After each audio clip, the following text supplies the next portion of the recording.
बिस्मिल्लाहिर्रहमानिर्रहीम सल्लल्लाहु अलैहि वसल्लम। अच्छा बच्चों, हमने इंग्लिश ग्रामर की बेसिक्स में हमने पार्ट्स ऑफ स्पीच पढ़े हैं, वो आप पिछली वीडियोस में देख सकते हैं। उसी को लेकर हम थोड़ा सा आगे चलते हैं। अब ग्रामर के पार्ट्स ऑफ स्पीच जो आपने पढ़े हैं ना, उसके बाद आपको ज़रूरत पड़ेगी फ्रेजेस, क्लॉज और सेंटेंस की। फ्रेज, क्लॉज और सेंटेंस की ज़रूरत पड़ेगी। तो ज़ाहिर है आपने जो पार्ट्स ऑफ स्पीच पढ़े हैं वही ज्वाइन करेंगे। जैसे कि कंजंक्शन है, कंजंक्शन ज्वाइन करेगा, फ्रेज को भी ज्वाइन कर सकता है, क्लॉज को भी और सेंटेंसेस को भी ज्वाइन कर सकता है। तो लेकिन तो उसके लिए आपको ज़रूरत पड़ेगी कि आखिर ये फ्रेज, क्लॉज और सेंटेंस हैं क्या। ठीक है, मैंने ये एक टेबल बनाई है। मैं कोशिश करूँगी कि इसको ज़्यादा कॉम्प्लिकेटेड ना करूँ आपके लिए। इसको हम बहुत इजी वर्ड्स में बयान करने की कोशिश करते हैं। मैंने एक टेबल बनाई है ताकि आपको इसकी सिमिलैरिटीज़ भी सामने आ जाएं और इसका डिफरेंस भी पता चले। ठीक है, सबसे पहले देखें जो फ्रेज़ है वो क्या है? अ ग्रुप ऑफ वर्ड्स, लफ्ज़ों का एक ग्रुप है। ये फ्रेज़ जो है लफ्ज़ों का एक ग्रुप है। और इसी तरह जो क्लॉज है ये भी लफ्ज़ों का एक ग्रुप है, अ ग्रुप ऑफ वर्ड्स। और सेंटेंस जो आप बोलते हैं या लिखते हैं उसमें भी वर्ड्स आपको नज़र आते हैं, ठीक है ना, वो भी अ ग्रुप ऑफ वर्ड्स हैं। तो ये तो एक पॉइंट तो ऐसा है जो तीनों ही टॉपिक्स में आपको सिमिलर नज़र आएगा। फ्रेज, क्लॉज और सेंटेंस तीनों ही अ ग्रुप ऑफ वर्ड्स हैं, लफ्ज़ों के ग्रुप हैं। ठीक है, आगे चल के देखते हैं तो फिर इसमें क्या ऐसे कोई डिफरेंस है। फ्रेज जो है, फ्रेज का नेक्स्ट पॉइंट है नो सब्जेक्ट वर्ब कॉम्बिनेशन। इसमें कोई सब्जेक्ट नहीं होगा और कोई वर्ब आपको नज़र नहीं आएगा। ठीक है ना, सब्जेक्ट वर्ब कॉम्बिनेशन नज़र नहीं आता। जब सब्जेक्ट किसी एक्सप्रेशन में सब्जेक्ट भी ना हो, वर्ब भी ना हो, तो क्लियर सी बात है, ज़ाहिरी बात है कि वहाँ वो आपको कंप्लीट सेंस नहीं देगा। ठीक है ना, उसका रिज़ल्ट क्या निकलेगा कि वो आपको एक कंप्लीट सेंस नहीं देगा। सेंस तो देगा लेकिन कंप्लीट सेंस नहीं देगा। ठीक है ना, ये फ्रेज़ के लिए है। और क्लॉज में भी अगर आप देखें, क्लॉज में भी सब्जेक्ट वर्ब कॉम्बिनेशन है। ठीक है, क्लॉज में सब्जेक्ट वर्ब कॉम्बिनेशन है और सेंटेंस में भी आपको सब्जेक्ट वर्ब कॉम्बिनेशन नज़र आएगा। दोबारा से इसको रिवाइज करें। फ्रेज, क्लॉज और sentences all are group of words. ठीक है, फ्रेज में सब्जेक्ट वर्ब कॉम्बिनेशन नहीं होता, it's without subject verb combination. और क्लॉज में सब्जेक्ट वर्ब कॉम्बिनेशन होता है और सेंटेंस में भी सब्जेक्ट वर्ब कॉम्बिनेशन होता है। ठीक है, जब यहाँ फ्रेज में आपको सब्जेक्ट वर्ब कॉम्बिनेशन नज़र नहीं आएगा तो जाहिर सी बात है कि वो आपको कंप्लीट सेंस नहीं देगा। सेंस तो होगी थोड़ी बहुत लेकिन कंप्लीट सेंस नहीं होगी। ठीक है, और जो है जब यहाँ सब्जेक्ट वर्ब और कॉम्बिनेशन आपको मिल जाएगा तो फिर क्या ये कंप्लीट सेंस देगा? तो जो क्लॉज है आपका, तो इसके लिए मैं आपको बताऊं कि ये सेंस देगा भी सही और नहीं भी देगा। अब इसका क्या मतलब हुआ कि कंप्लीट सेंस देगा भी और नहीं भी देगा? क्योंकि ये डिपेंड करता है आगे इसकी ये क्लॉज जो है दो तरह का होता है, टू टाइप्स हैं इसकी, डिपेंडेंट और इंडिपेंडेंट क्लॉज। ठीक है, इंडिपेंडेंट नाम से ही जाहिर है, an independent clause gives a complete sense.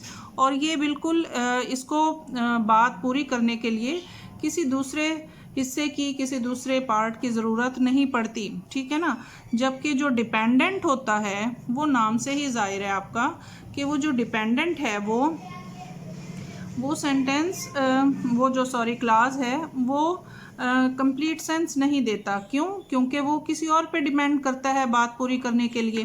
तो फॉर एग्जांपल, इसकी एग्जांपल क्या होगी? For example, she is reading. ठीक है, ये एक इंडिपेंडेंट क्लॉज है। और बिकॉज इट वॉज रेनिंग, ठीक है, यहाँ अब बिकॉज इट वॉज रेनिंग ये एक डिपेंडेंट क्लॉज है। ये एक डिपेंडेंट क्लॉज है जिसकी वजह से ये आपको इसके वर्ड से के कॉम्बिनेशन से भी पता लग रहा है। यहाँ जो इंडिपेंडेंट क्लॉज थी वहाँ एक सब्जेक्ट भी है शी, ठीक है, और वर्ब भी है।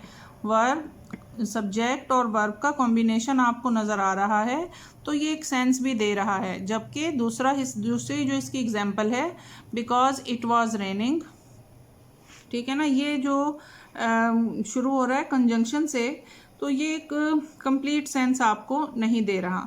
ठीक है, यहाँ ये तो आपकी क्लॉज थी। अब जो फ्रेज हमारा चल रहा है ना, जिसमें सब्जेक्ट वर्ब कॉम्बिनेशन होता ही नहीं है और वो कंप्लीट सेंस भी नहीं देता, तो वो किस तरह का होता है उसकी मैं आपको एग्जांपल बताऊं। अंडर द टेबल, ठीक है ना।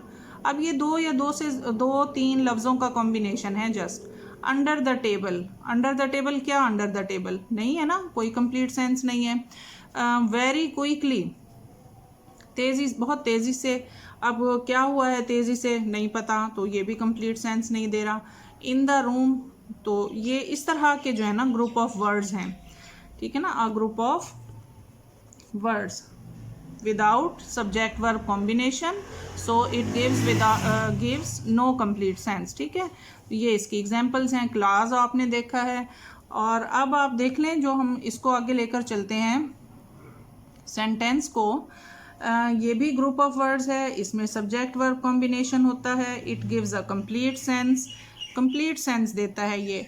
और it ends with terminal punctuation like full stops, ठीक है ना। एक जो कंप्लीट जुमला होगा वो कैपिटल लेटर से शुरू होगा और फुल स्टॉप पे ख़त्म होगा, या क्वेश्चन मार्क पे, या जो भी उसका फिक्रे की सेंस से जो पंक्चुएशन बनेगी उसका एंड मतलब इस तरह से करेंगे आप। For example, she is reading a book, यहाँ सब्जेक्ट भी है, यहाँ वर्ब भी है, एक ऑब्जेक्ट भी है, ठीक है ना। ये कंप्लीट सेंस दे रहा है, ये एक सेंटेंस है, कैपिटल लेटर है, एंड में फुल स्टॉप है। ठीक है, तो आपको एक बात और बता दूं कि हमेशा इस चीज़ को याद रखें, every sentence is a clause. हर जुमला जो है, हर जुमला एक क्लॉज हो सकता है, but every clause is not a sentence. लेकिन हर क्लॉज सेंटेंस नहीं हो सकता। वजह क्या है उसकी, क्योंकि क्लॉज तो डिपेंडेंट भी हो सकता है और इंडिपेंडेंट भी हो सकता है। अगर इंडिपेंडेंट होगा तो वो it looks like sentence, but अगर वो डिपेंडेंट होता है, जैसा कि ये इस एग्जांपल में है, तो वो एक कंप्लीट सेंस नहीं देता और सेंटेंस की डेफिनेशन को पूरा नहीं करेगा। तो आई होप कि आपको फ्रेज, क्लास और सेंटेंस को क्लियर समझ आ गया होगा। हम एक दफ़ा फिर से इसको गो थ्रू कर लेते हैं, आप फिर से देख लें। फ्रेज क्या होता है, ग्रुप ऑफ वर्ड्स है, इसमें कोई सब्जेक्ट वर्ब कॉम्बिनेशन नहीं होता और ये कंप्लीट सेंस नहीं देता। For example, under the table, very quickly, in the room. Clause क्या है, ये भी ग्रुप ऑफ वर्ड्स है, ये सब्जेक्ट वर्ब कॉम्बिनेशन है, इसमें आपको नज़र आता है। ठीक है, और ये दो तरह के होते हैं, इंडिपेंडेंट और डिपेंडेंट। जो इंडिपेंडेंट होगा वो तो सेंस देगा, और जो डिपेंडेंट होगा, डिपेंडेंट क्लॉज होगी, वो आपको कंप्लीट सेंस नहीं देता। For example, she is reading, ये इंडिपेंडेंट क्लॉज है क्योंकि इसमें सब्जेक्ट भी है और वर्ब भी है। और ये जो है बिकॉज इट वाज रेनिंग, ये एक डिपेंडेंट क्लॉज है, ये आपको कंप्लीट सेंस नहीं दे रहा। इसके बाद जो है ना आपका तीसरा जो पॉइंट था वो है सेंटेंस। ये ग्रुप ऑफ वर्ड्स है, इसमें सब्जेक्ट वर्ब कॉम्बिनेशन भी नज़र आएगा आपको। ये बिल्कुल क्लियर कट हर चीज़ आपको इस कंप्लीट सेंस भी देता है, और एक पूरा यानी सेंटेंस नज़र आएगा, starting with capital letter and ends with a full stop. For example, she is reading a book, ये देखें कंप्लीट आपका सेंटेंस लग रहा है। ठीक है ना, तो इन दोनों के लिए एक छोटा सा पॉइंट है, वो जहन में रखें कि every sentence is a clause, but every clause is not a sentence. I hope कि आपको ये बहुत इजी वर्ड्स में अब समझ आ गया होगा।